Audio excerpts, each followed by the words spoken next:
pompe à moi fuyait et quand tu vois le prix d'une pompe neuve 2000 balles pour un J8S, tu fais. Tu vas regarder sur internet, au pisto, tous ces petits trucs là et là tu te dis. Parce que tu trouves pas.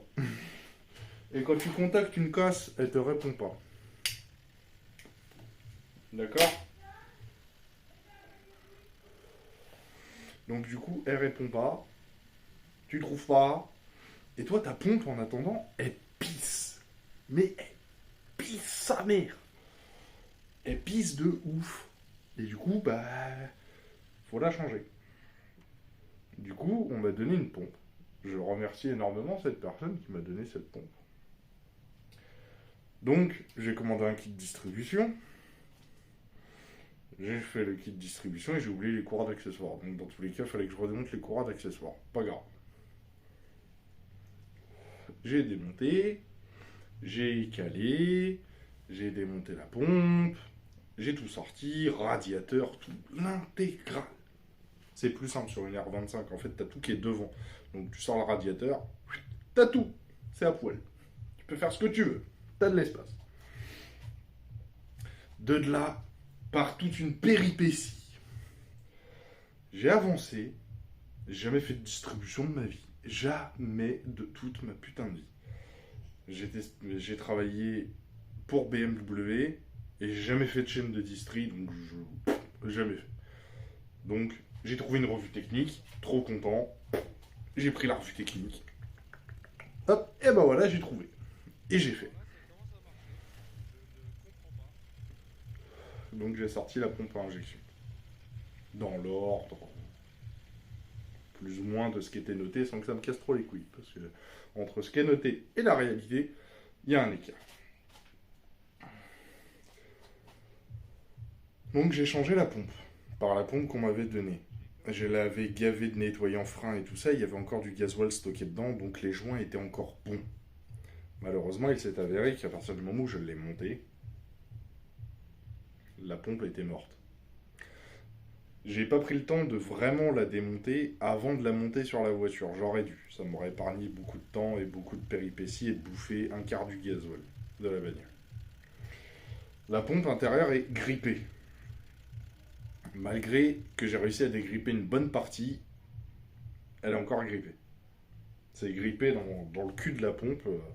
Ça s'ouvre pas bien. J'ai un injecteur, une sortie pour aller à l'injecteur qui s'ouvre pas. Du coup, il n'y a pas de gasoil qui passe. N'ayant pas de gasoil qui passe, le moteur ne peut pas tourner correctement. Donc j'ai tout démonté une fois que c'était monté sur la voiture. Donc j'ai laissé le corps de la pompe et j'ai tout sorti.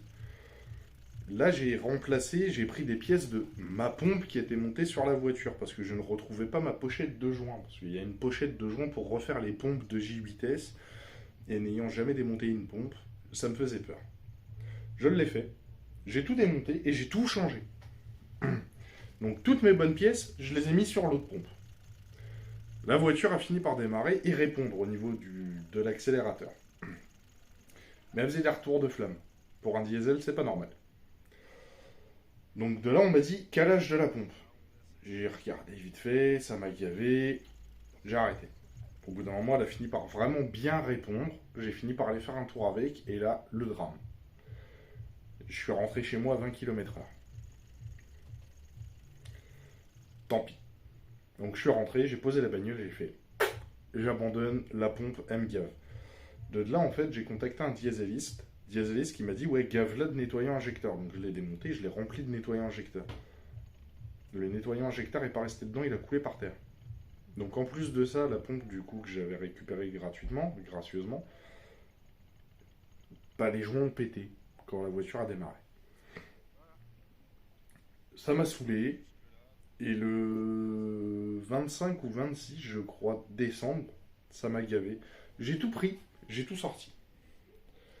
J'ai retiré la pompe qu'il y avait sur la voiture, donc celle qu'on m'avait donnée. J'ai récupéré mes bonnes pièces et j'ai tout remonté en fait sur ma pompe à moi. Et j'ai retrouvé ma pochette de joints entre temps. Donc j'ai tout remonté en neuf, j'ai changé tous les joints que je pouvais. La pompe ne fuit plus. Ne fuyant plus, Je l'ai remonté sur la voiture. Donc j'ai redémonté la distrie et j'ai refait la distrie. J'ai changé le système d'amorçage de gasoil avec. J'ai mis un filtre à essence qui n'est peut-être pas aussi performant qu'un filtre à gasoil. Surtout qu'il ne fait pas la même contenance. Et j'ai remplacé par une poire d'amorçage de Renault, les nouveaux modèles. Parce que la poire d'amorçage où t'es comme ça là pendant 1 heure, mon cul, c'est bon, j'en ai marre. Donc du coup, j'ai simplifié tout le système. J'ai un tube, une poire, la poire, un tube, un filtre, ça part à la pompe. Fin. Ça me prend plus la tête. Amorçage, 2 coups. Elle est amorcée, un coup de clé, elle pète au quart de tour. Donc ça, c'est bon. Quand t'as une bagnole qui a plus de 30 ans et que t'arrives et que tu fais... Ah, désolé. Préchauffage. Et que tu fais... Hop, un coup de clé qui fait... Bon, nickel. 30 ans, ça démarre. Donc là, elle a démarré. Donc je suis allé faire un tour avec ma pompe réusinée. Pas de pêche, du mal à accélérer. Et une fumée noire, comme c'est pas permis. Là, je la démarre même pas dans le garage. Dans le garage, je la démarre. Juste la démarrer, le garage est noir. C'est pas ouf. Café, clope, troisième C, je vous le laisse le deviner. Donc voilà. Pour la petite anecdote, voilà. Donc j'ai tout remonté. Je suis allé faire un tour. Elle fumait noire, mais elle roulait. Et je pouvais dépasser 50 km/h. Je suis allé faire un tour sur la NAS. Elle fumait énormément noire, mais ça l'a fait. Elle est assurée et j'ai le contrôle technique. La pompe a pété juste après le contrôle tech. J'ai pas eu de bol. Donc ça veut dire que depuis le contrôle technique, elle n'a pas roulé. Ça arrive. Voilà.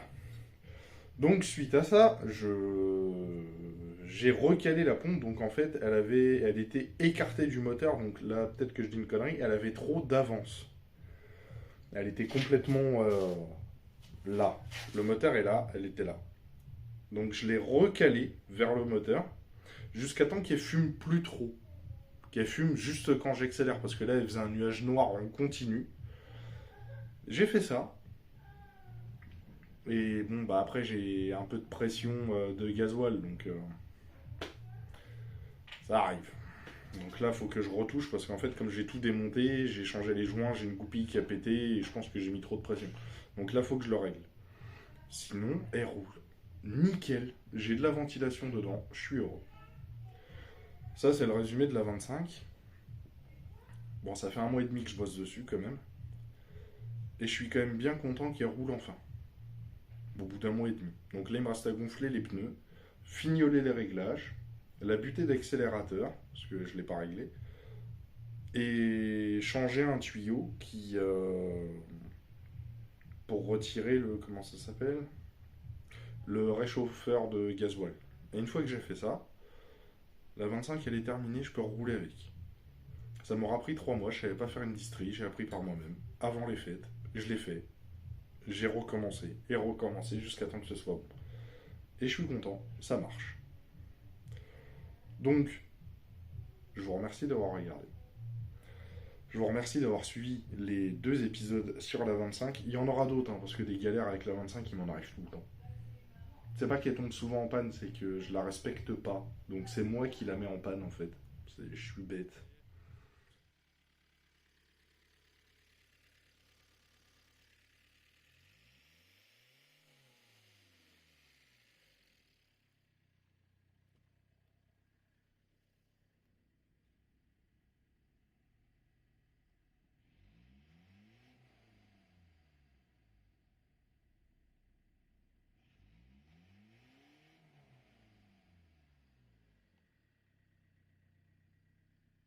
Peut-être un peu trop serré la vis de pression. Mais là on s'en sort bien. Donc du coup voilà. Je vous remercie d'avoir regardé. Si ça vous a plu, je vous laisse vous abonner.